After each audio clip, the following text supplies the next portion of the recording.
Hello everyone, today we will give a brief introduction of iMyphone V2Audio, which is a fantastic audio converter that can convert video to audio with a few clicks, cut and delete the unwanted segments from the audio or video, reduce CPU loss with fast and high-quality HD and SD video conversion, support most popular formats, with more than 30+ media files formats, enable users to upload a large video at one time.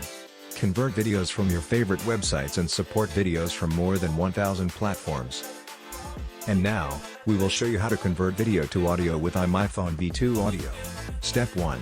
Launch iMyphone V2Audio. If you don't have V2Audio, you can click the link below. Step 2.